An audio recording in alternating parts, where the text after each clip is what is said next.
Oremos. Senhor nosso Deus, bendito e amado, como pecadores nos colocamos diante do Senhor. Reconhecemos que somos maus, que fizemos o mal diante do Senhor. Agimos de maneira a transgredir os seus mandamentos, entristecemos seu Santo Espírito. Mas reconhecemos também que o Cristo que veio ao mundo, que encarnou, que viveu entre nós, nunca pecou. E o Cordeiro Santo se sacrificou na cruz e venceu o pecado. Ressurreto está e Ele voltará. E nesse dia glorioso, quando formos à glória, saberemos que não teremos mais pecado. Mas até lá, nós pedimos perdão, misericórdia. Limpa-nos, perdoa-nos e faça-nos santos, faça-nos agradáveis ao Senhor, porque precisamos de Ti. Louvado seja em nome de Jesus. Amém. Amém. Eu quero convidar você a abrir sua Bíblia, agora não em Eclesiastes, mas em Provérbios, capítulo 3. Provérbios, capítulo 3. Eu gostaria, neste primeiro culto de 2026, falar sobre as 10 decisões de Ano Novo. 10 decisões de Ano Novo. Se você não tem nenhuma, agora você terá uma sugestão de 10 decisões. Se você já tem algumas, acrescente essas também, porque esse provérbio, esse capítulo, ele está em Provérbios, ele foi escrito por Salomão, tanto Provérbios quanto Eclesiastes, e é sábio no início do ano a gente procurar ler a palavra de Deus, especialmente nos livros sapienciais, porque os livros sapienciais, eles contêm verdades imutáveis. Os livros sapienciais da Bíblia são livros que trazem uma conotação verdadeira em sentenças muito objetivas. Portanto, é importante quando nós vamos tomar decisões ou vamos consultar o coração de Deus, não desprezarmos os livros sapienciais que são estes, Provérbios e Eclesiastes. E quem escreveu esses 2 livros é tido como o homem mais sábio que existiu sobre a face da terra, Salomão. Salomão, filho de Davi, quando ia assumir o trono, Deus deu a ele a oportunidade de escolher se ele queria poder, se ele queria riqueza, se ele queria sabedoria. Ele escolheu sabedoria. E junto com a sabedoria veio a riqueza e também veio o poder. Portanto, a sabedoria de Salomão é aclamada em toda a cultura humana, por ser ele um homem que alçou e realizou grandes proezas, mas sobretudo reconheceu a sua insignificância e exaltou o nome de Deus. Então, Provérbios 3, assim se expressa o rei Salomão. Filho meu, não te esqueças dos meus ensinos, e o teu coração guarde os meus mandamentos. Porque eles aumentarão os teus dias e te acrescentarão anos de vida e paz. Não te desamparem a benignidade e a fidelidade, ata-as ao pescoço, escreve-as na tábua do teu coração, e acharás graça e boa compreensão diante de Deus e dos homens. Confia no Senhor de todo o teu coração, e não te estribes no teu próprio entendimento. Reconhece-o em todos os teus caminhos, e Ele endireitará as tuas veredas. Não seja sábio aos teus próprios olhos, teme ao Senhor e aparta-te do mal. Será isto saúde para o teu corpo e refrigério para os teus ossos. Honra ao Senhor com os teus bens e com as primícias de toda a tua renda. E se encherão fartamente os teus celeiros e transbordarão de vinho os teus lagares.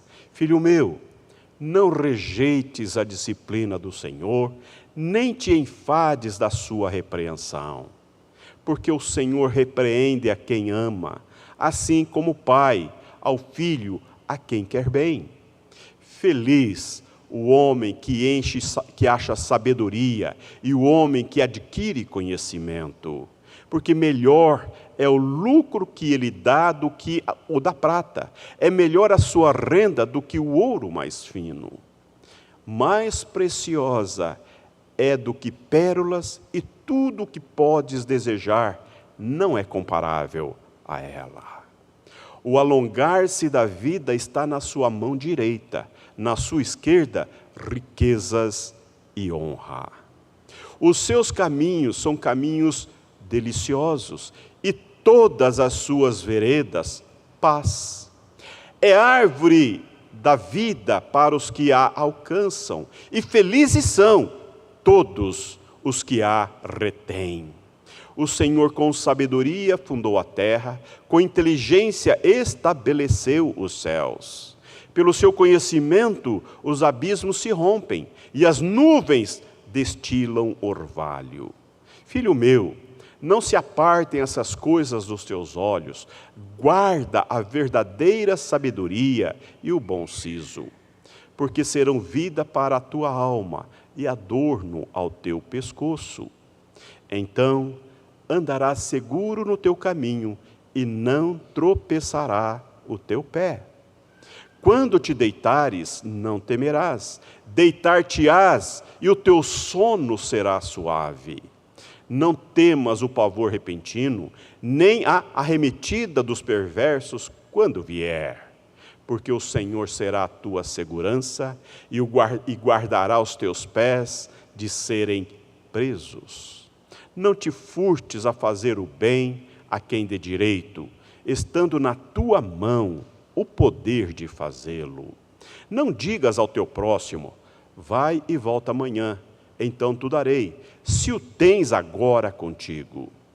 Não maquines o mal contra o teu próximo, pois habita junto de ti confiadamente. Jamais pleiteies com alguém sem razão, se te não houver feito mal. Não tenhas inveja do homem violento, nem sigas nenhum dos seus caminhos, porque o Senhor abomina o perverso, mas aos retos trata com intimidade. A maldição do Senhor habita na casa do perverso, porém, a morada dos justos ele abençoa. Certamente, ele escarnece dos escarnecedores, mas dá graça aos humildes. Os sábios herdarão honra, mas os loucos tomam sobre si a ignomínia. Este é um belo capítulo sapiencial. Eu não sei, talvez você já tomou decisões no início do ano, as quais muitas vezes acabaram sendo esquecidas durante o transcurso do ano. A minha pergunta então hoje seria: quais seriam as melhores decisões de ano novo? Quais seriam? Quais seriam para você, para a sua família, para a nossa igreja? Quais seriam para o teu coração, para o teu pensamento, para a tua alma, nesse novo ano que estamos iniciando? Quais seriam as melhores decisões? O que de fato você percebe que precisa mudar, que precisa incorporar, que precisa agregar de valor, de verdade, de convicções, que vão nortear seus processos decisórios em 2026. Eu quero citar algumas aqui deste capítulo 3. A decisão número 1 que o rei Salomão nos propõe está lá em Provérbios 3, de 3 a 4. Não deixar que o amor e a fidelidade me abandonem. Não deixar que o amor e a fidelidade me abandonem. Veja, não te desamparem a benignidade e a fidelidade, ata-as ao pescoço, escreve-as na tábua do teu coração, e acharás graça e boa compreensão diante de Deus e dos homens. Ô meu irmão, ô minha irmã, amar é uma ação. Amar não é apenas um sentimento. Amor, o amor que origina da graça de Deus, o amor que nós recebemos de Deus, é uma dádiva. E isto é um verbo. Amar é decidir, acolher, é decidir estar, é decidir oferecer para o outro um coração acolhedor, um coração que sabe lidar com as debilidades, com as fraquezas, com as inconsistências do outro. Amar é uma construção diária. A fidelidade é fruto de um amor perseverante, de um amor que não abre mão, de um amor que não se deixa enfraquecer no coração, na alma. Amor e fidelidade são exaltadas pelo sábio Salomão, porque um está entrelaçado ao outro, porque amor é compromisso, e fidelidade é a execução desse compromisso, é a explicitação desse compromisso. Por isso que ele fala, ata-as ao pescoço, não te apartes, não te deixes, não deixe que esses valores profundos, que devem nortear os nossos processos decisórios, dentro de casa, no casamento, na nossa paternidade, na maternidade, sejam frouxos. Deve estar bem colado dentro da gente, bem firmados em nós, porque é o que ele fala.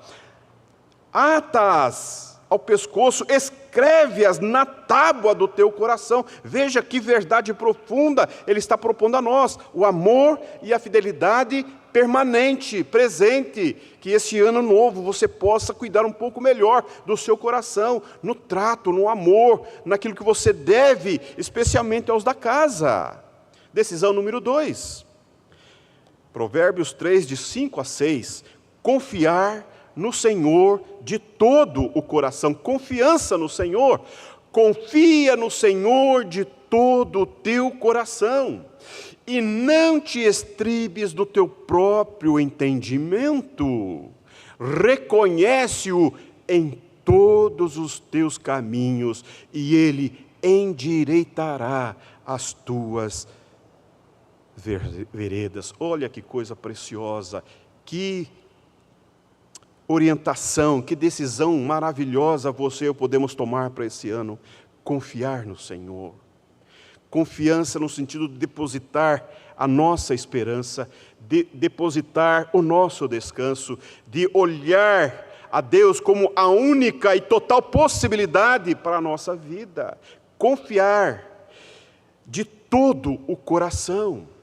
E aí, essa confiança é de tal modo fundamental, em que eu não apoie-me em mim mesmo, que não me apoie nos meus próprias elucubrações mentais, que eu não me encontre achando-me o tal, que eu não ache que o meu coração seja tão sábio quanto o coração de Deus. Isto é caminho de destruição. Quando um pai encontra sabedoria na palavra de Deus e no Senhor, ele fia-se e ele então busca a sabedoria do Senhor, e essa confiança de que o Senhor é sábio, de que o Senhor é poderoso, de que o Senhor é conhecedor de todas as coisas e é suficientemente capaz de encaminhar todas as coisas concernente a si e a sua família. Então ele começa a descobrir um caminho diferente de como comportar-se, de como elaborar decisões sábias para a vida da família. A confiança no Senhor é que nos ajuda a lidar com os tempos maus, os tempos difíceis. É a confiança no Senhor que faz com que nós não estremeçamos, que não sucumbamos. É a confiança no Senhor que nos dias maus, nos dias terríveis, nós permanecemos inabaláveis.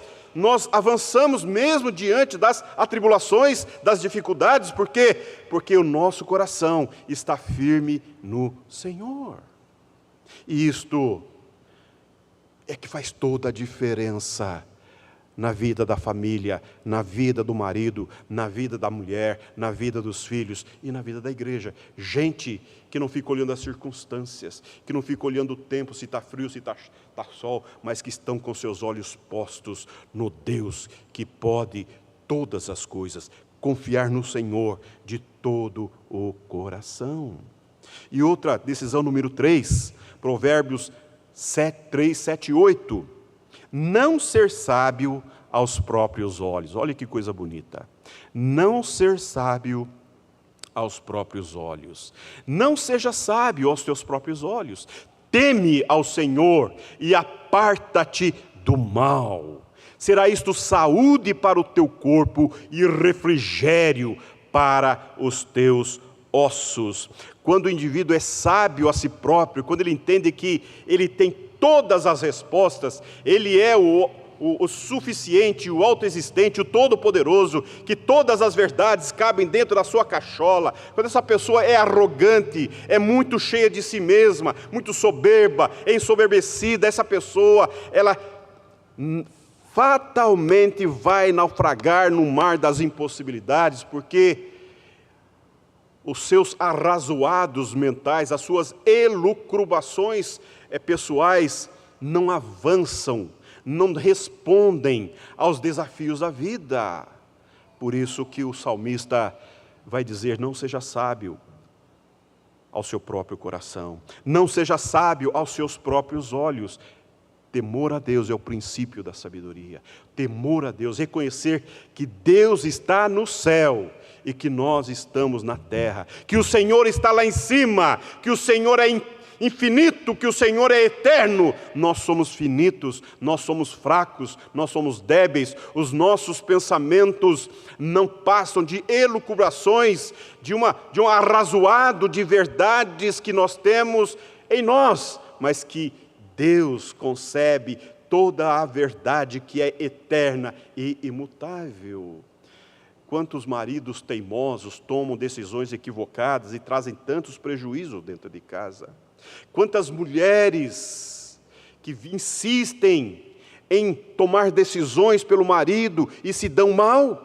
Não tem escuta, não tem a sabedoria de escutar, de ouvir, os dois não têm a sabedoria de vir para a palavra de Deus, de se dirigir pela palavra de Deus, em temor, em obediência ao Deus da palavra. Quantos prejuízos nós trazemos para a nossa vida, para a vida familiar, quando nos falta esta humildade de sabermos que nós não temos todas as respostas, que a resposta sim vem do coração do Senhor. O povo de Deus anda de acordo com a palavra de Deus. E o sábio Salomão nesta noite nos faz pensar sobre isso. É uma bela decisão. Você dizer: eu não quero mais achar-me sábio, achar-me inteligente, achar-me o bom da boca, aquele que sabe todas as coisas. Eu preciso desconfiar de mim mesmo, eu preciso prestar mais atenção se o que eu penso, o que eu acho sobre isso, de fato tem sentido. Eu preciso conhecer mais a Bíblia, eu preciso saber o que Deus pensa sobre isso. Ou seja, isto é uma boa decisão para o ano. Isso evita muitos prejuízos. E a decisão número 4, os versículos de 9 a 10. Olha que coisa bonita. Honra ao Senhor com os teus bens e com as primícias de toda a tua renda. E se encherão fartamente os teus celeiros e transbordarão de vinho os teus lagares. O que ele está falando disso? Ele está falando de prosperidade, ele está falando de avanço, ele está falando de um futuro assegurado, garantido, um seguro confortável, um olhar para o futuro mais ajustado e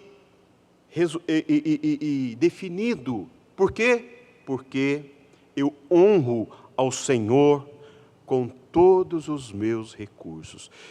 E aqui nós estamos falando de recursos financeiros. Mas a Bíblia não está falando só de recursos financeiros. Pense um pouco com você, pense um pouco. Deus lhe deu muitas habilidades, muitas competências, muitos recursos inerentes à sua própria condição de ser. Você tem muitas habilidades manuais, inteligência, você tem sentimentos que são valorados, você tem uma individualidade que é única, que é exclusiva, que é só você que tem. Quando você coloca isto, o que você é, com as suas possibilidades, com as suas potências, com os recursos também financeiros que Deus lhe deu, e você fala: Senhor, isso tudo é teu. Eu quero honrar-te com o que eu tenho, com o que eu sou. Eu quero colocar-me integralmente, totalmente, dispondo-me nas tuas mãos. Usa-me, toca-me, faça de mim um instrumento. Meu irmão, isso muda conceitualmente, isso muda poderosamente o olhar que você tem para a vida.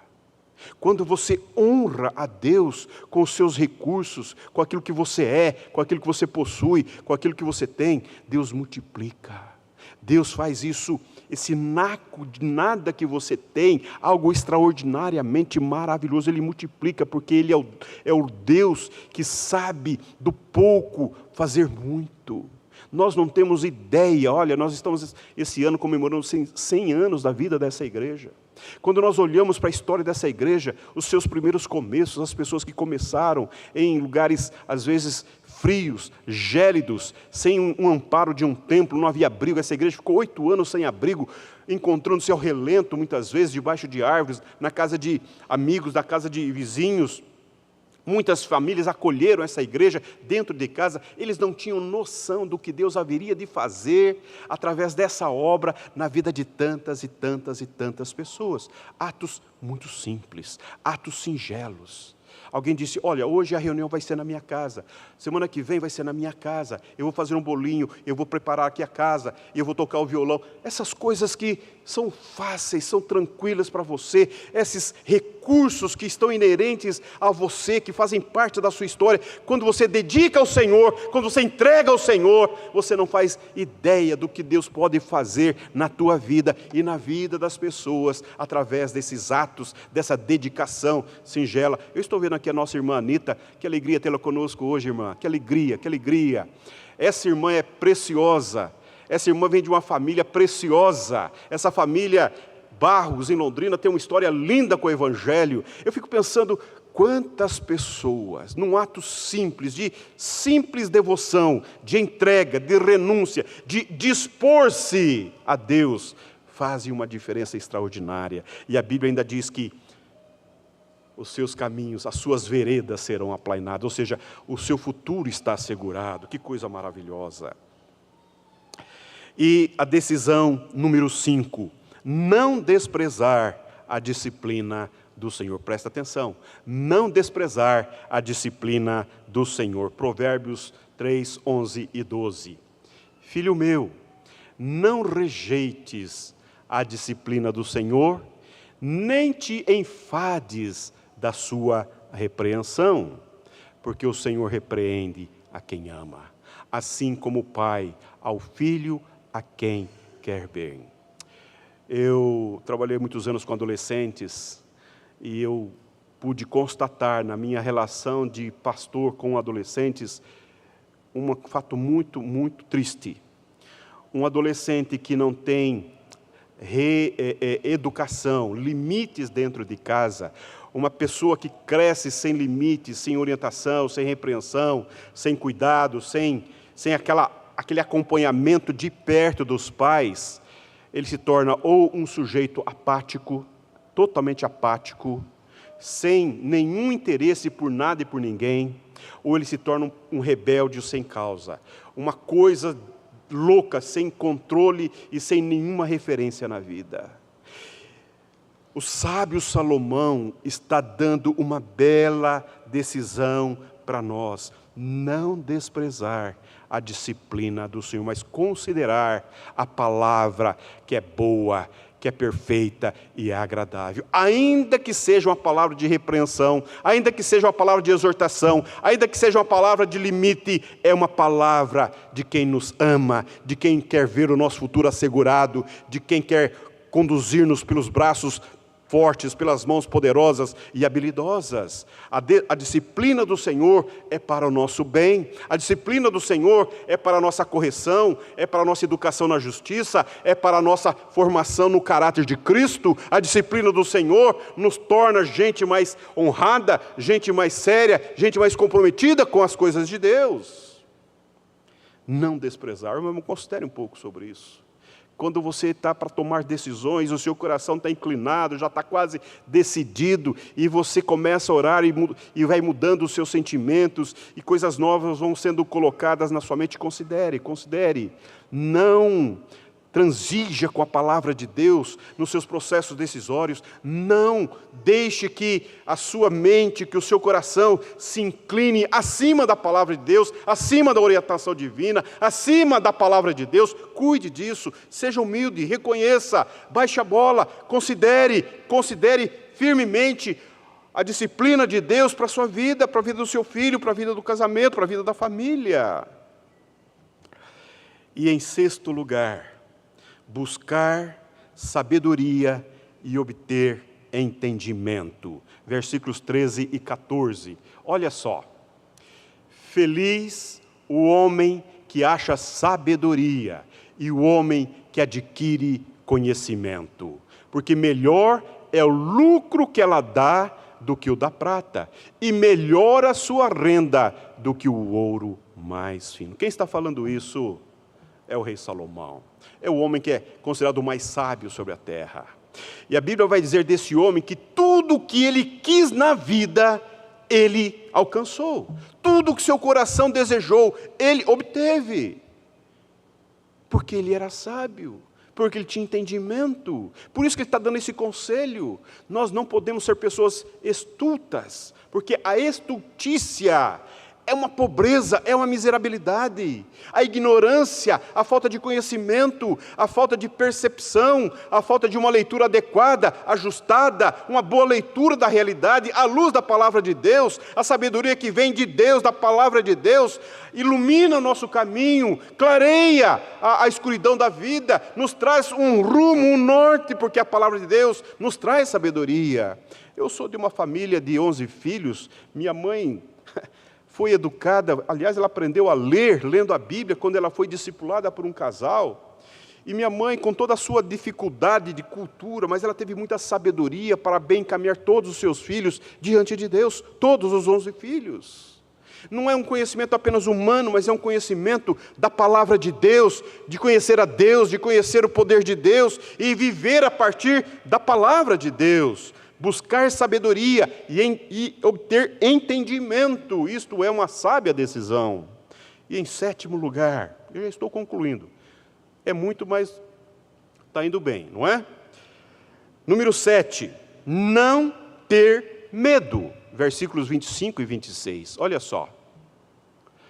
Não temas o pavor repentino, nem a arremetida dos perversos quando vier, porque o Senhor será a tua segurança e guardará os teus pés de serem presos. Olha que palavra maravilhosa.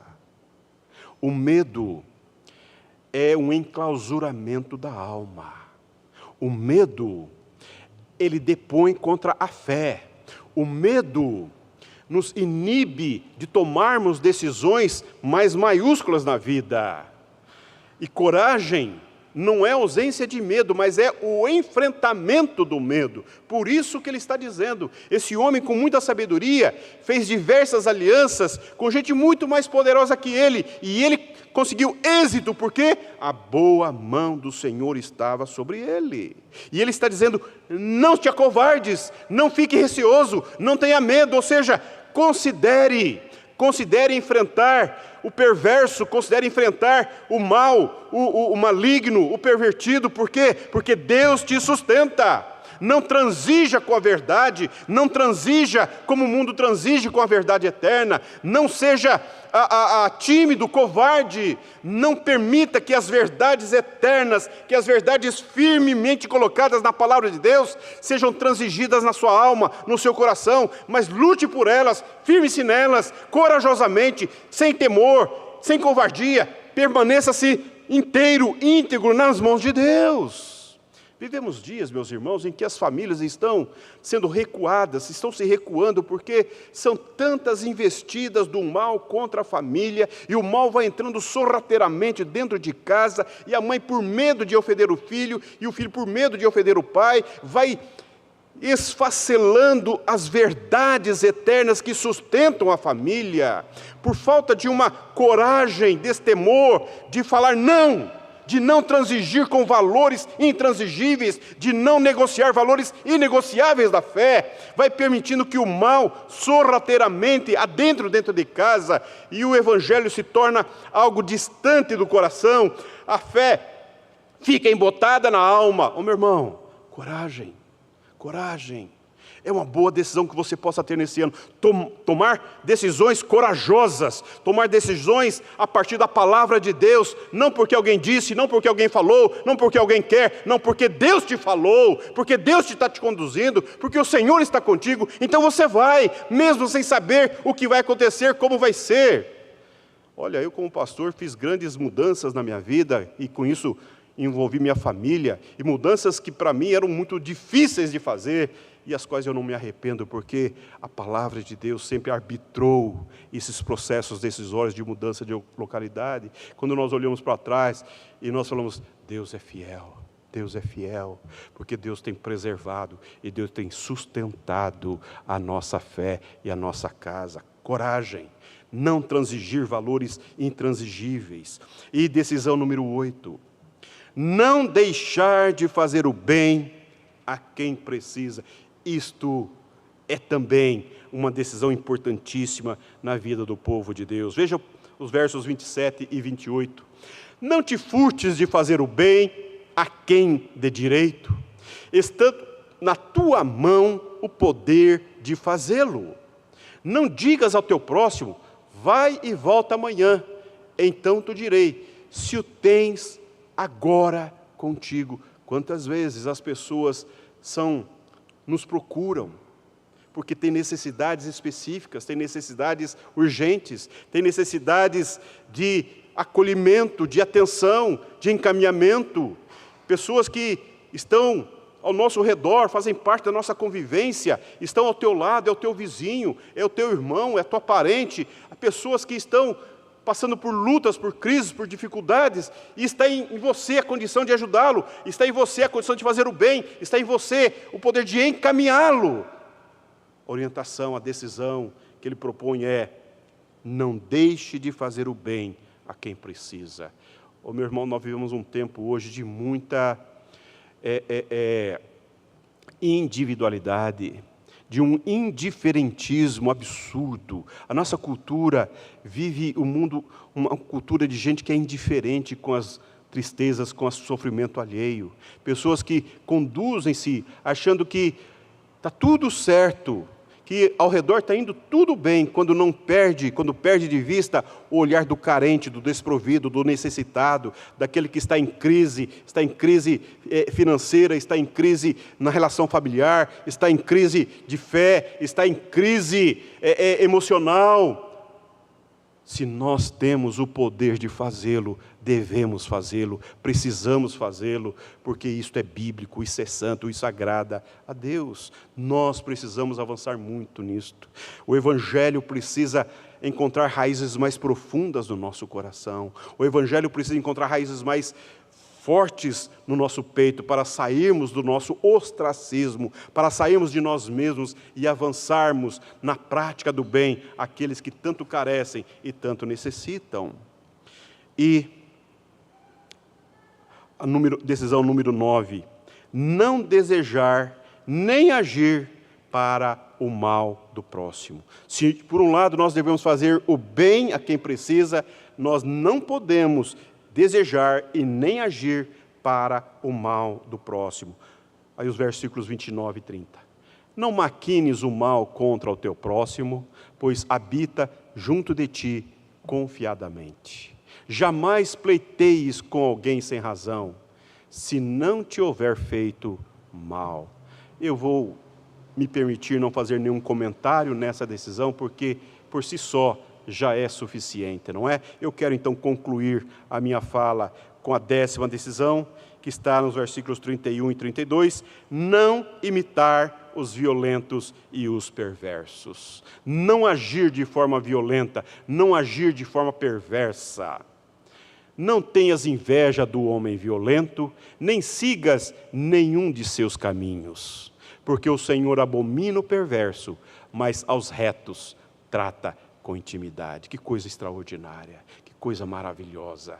Quando Deus honra, quando Deus sustenta, quando Deus preserva, quando Deus acolhe aquele que lida com o mal na prática do bem, com aquele que não tem inveja dos soberbos, não tem inveja dos que maquinam o mal. Eu fico olhando a nossa política, é asqueroso o jogo político do nosso país, esse jogo podre, falido, perverso, em que há uma máquina de conspiração contra o outro. Isso é nojento, isso cheira mal diante de Deus. Nós não podemos nos permitir sermos inundados, encharcados, movidos por esses pensamentos e sentimentos tão nocivos a um coração saudável e cheio de Deus. Por fim, meu irmão, eu quero orar com você nesse novo ano, que essas decisões emitidas pelo sábio Salomão, nesse capítulo 3, possam ser encontradas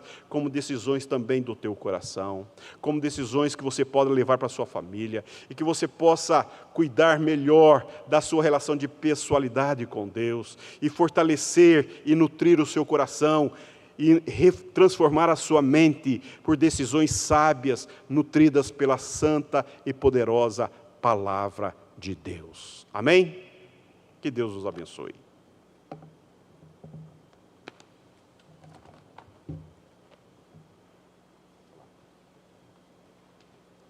Convidamos a todos a ficarmos em pé e cantarmos o cântico Vem o Senhor.